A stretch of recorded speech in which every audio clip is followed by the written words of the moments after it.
3. Okay, Ringo. You win. It's yours.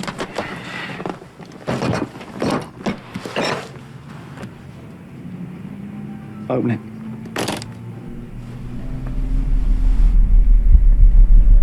Wait, what is it? What is it? Is that what I think it is? Mm-hmm. It's beautiful. Damn it, what is it? It's the Pimax Crystal Super, the 50 ppd version to be exact. Currently, it boasts the highest resolution you can get in a VR headset with 29 million pixels. Could this be the perfect headset for DCS World and the one we've been waiting for? He's the one. It's everything I loved about the Pimax Crystal Lite, but better in every way. Bigger resolution, bigger FOV, eye tracking, but in a little bit smaller form factor. They still share things in common like DisplayPort connection, which gives uncompressed visuals and low latency, QLED panels which can achieve higher brightness than OLEDs, but the Super is running local dimming 2.0, which is an increase from 576 zones per eye on the Crystal Lite to nearly 1,000 per eye on the Super, which will do a better job of trying to mimic OLED panels. Now from the hinges back, I would say these two headsets are almost identical, and I'm completely fine with that because I like the head strap design. In fact, I found no need for the extra top strap, and I absolutely love the DCS speakers, with a much more bassier sound than you'll get from most headsets. They remind me of the Reverb G2, which had great sound, but these are even better. It's the closest thing to wearing headphones without having to wear headphones, and I like that you can still hear some outside sound. They sometimes have specials where they throw the DCS speakers in for free. Just make sure to check the website and don't order yours without them. And did I mention how beautiful this thing is? The plastic just feels good and gleams of quality. I actually thought the front piece was made of glass, so I don't think the fit has changed at all since the Crystal Lite. In fact, I believe the face cushions are the same, which doesn't quite fit my face. And these are actually my custom cushions from Studio Form. They were sent for the Crystal Lite, but luckily they also fit the Super. So on the left is a 17mm fabric cushion, which I like the best, and then on the Super is the 17mm leather, which does look very nice. And I also added some spacers on the side to fill in those gaps and give it more curvature, and I think this is a must if you're dogfighting to keep the headset nice and tight. And now I absolutely love the fit, and I love these cushions from Studio Form. So I am super late to the party as I've only had this headset for 2 days, but I wanted to jump right into dogfighting and give you my first impressions. This is the most anticipation I've ever had for a VR headset, but finally I got my hands on it, or should I say my eyeballs. And what I'm seeing in DCS World is just amazing. You're getting a resolution of 3840 by 3840. That's more than a 4K monitor, and you're getting that in both eyes. This is the most resolution and detail that you can currently see in any VR headset. I would relate it to watching movies in lower resolution. You get lost in the story and then you forget about the resolution, but then when you go back and watch that same movie in 4K, you realize all the resolution and detail that you were missing. We've all experienced this on YouTube. You start the video and realize something's off. You look down at the settings and realize HD is not on, and as soon as you click it, the video instantly gets better, and I think it works both ways. As humans, we get used to our settings. I can play in this headset for hours and get used to that 4K to the point where it just becomes normal. But then when I go back to one of my other VR headsets, it's like the saying, you didn't realize what you were missing until you don't have it. For comparison, this is the resolution of the video you're currently watching. This is the resolution of the Pimax Super. Massive, dude. And this is the resolution of the Quest 3. These colors are very vibrant, and the Super achieves this with its dual QLED panels and glass aspheric lenses. And to test out just how dark we can get the QLED panels with local dimming, I tried out my zombie game Propagation. This is a game I usually only like to play with my PSVR 2 because it has OLED panels, but I have to say the blacks on the Super look almost just as good. And with that 50 ppd and much higher resolution, it looks even better. I could see a pimple on that zombie's face, and it ran well in high quality and max settings. But I will say the tracking for the controllers wasn't the best. But I don't really care about controllers because 99% of the time I'm playing DCS World. And in fact, I use controllerless mode most of the time. Getting back to DCS, the local dimming on the QLED panels makes the MFDs very dark, with the writing being very bright, so you get a perfect contrast on your MFDs. And I didn't see any color fringing or Mura. I found no Mura in this white lettering with black background, and this text was perfect. I did, however, find color fringing on these two buttons, where I could see a little bit of teal blue and magenta, but in the cockpit I found none of that. The painted white lettering was perfect, as well as the green writing on the MFDs. I think the QLED panels are doing a great job of emulating the darks of OLED, but also giving you more brightness. And while OLED does have the perfect black, and pancake lens do get most of the attention for sharpness, there is something to be considered with the brightness that you can get with the combination of QLED panels and glass aspheric lenses. In fact, this headset is so bright, when looking at the sun, it feels like you're looking at the sun. I actually lowered the brightness setting in my headset.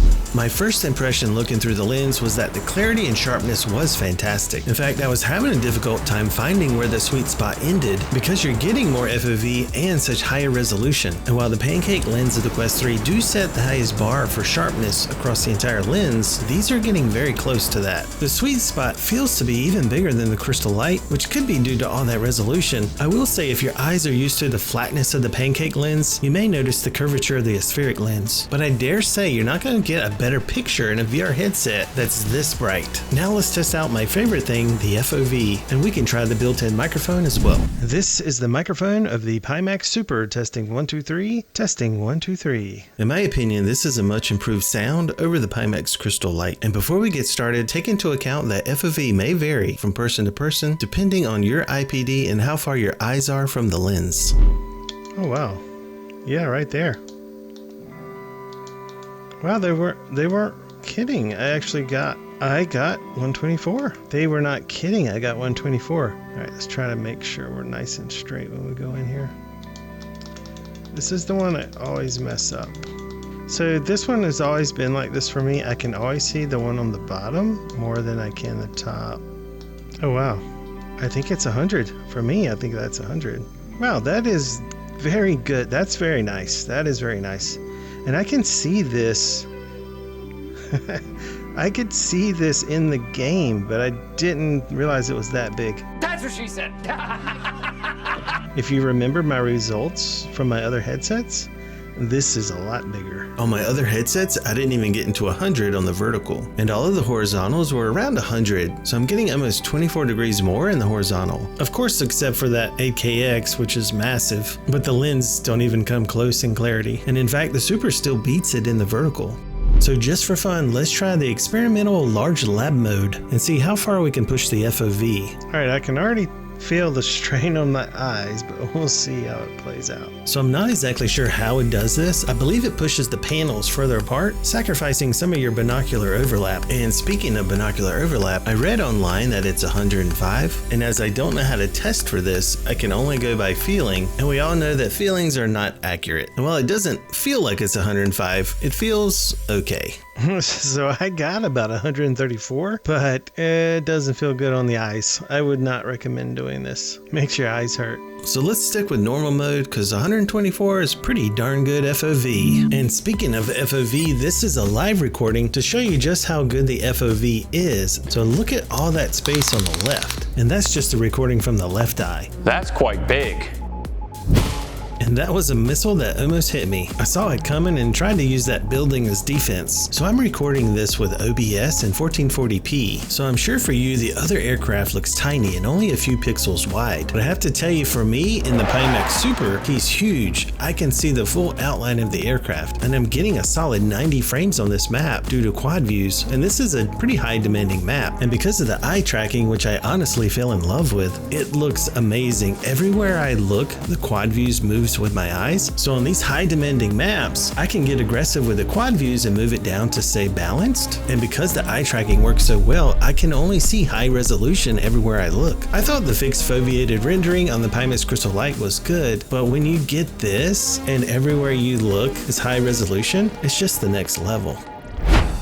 And honestly, I couldn't achieve 90 frames without it. But in the Pimax Play software, you also have so many different options to get it tuned in to how you like it. You could literally spend hours customizing the settings for your computer. For example, you can change the image quality, the GPU upscaling, add some sharpness, run quad views, Pimax priority rendering, and you can also do that per game and save the setting. So if you have a game that's well optimized, you could set the image quality very high, and then maybe you don't need quad views, and then save your settings to launch when you launch that game. But for me, I pretty much only play DCS, and I'm gonna need the quad views to get that 90 frames. And if you have it, why not take advantage of that eye tracking? And I love it because wherever I look is high resolution. So here's a tip to not do what I did. So when I first got the Super, I entered the eye tracking calibration, but I accidentally exited without finishing the calibration. So then when I turned on quad views, I could see them. And to me, it looked more like fixed foveated rendering, so I wasn't that impressed. But then when I realized what I had done, I went back, finished the calibration, saved it, and then all of a sudden the quad views just disappeared. Everywhere I looked was amazing. And you could still see the quad views a little bit if you look for it, but it was 100 times better. I'm super happy with it, and I was super impressed with the quad views with eye tracking. Now, one of the things I wasn't that impressed with at first was the head tracking. I would give it like a 7 out of 10. My experience was it was good at first, but then it would randomly lose tracking to the point where when I moved my head, the picture would lag behind a second or two. It would only last a couple seconds, and I could fix it by shaking my head, but it would cause a nauseating effect. But thankfully, it was totally fixable by adjusting my lighting. I will say that it seems that the Pimax Super does not like direct light right into the cameras, and for me, my overhead lights were causing a problem. So the way I fixed it was to get a couple of soft lamps, put them behind me, so now I have soft light and also soft shadows. I found that hard shadows also seem to cause a problem. And because I do mainly play at night in a dark room, I ordered one of these IR lights from Amazon, and it probably won't be here by the time I finish this video, but I'll give you an update on how that works. But yeah, once I fixed the lighting in my environment, thankfully I haven't run into that problem anymore. And I should mention they're gonna release a lighthouse faceplate, which I'm looking forward to, because if you already have base stations, that's gonna give you perfect tracking even with the controllers, as they'll no longer need to be in sight of the cameras. And speaking of cameras, they have improved how easy it is to get in and out of the pass-through, as I find a simple double tap is much easier now to do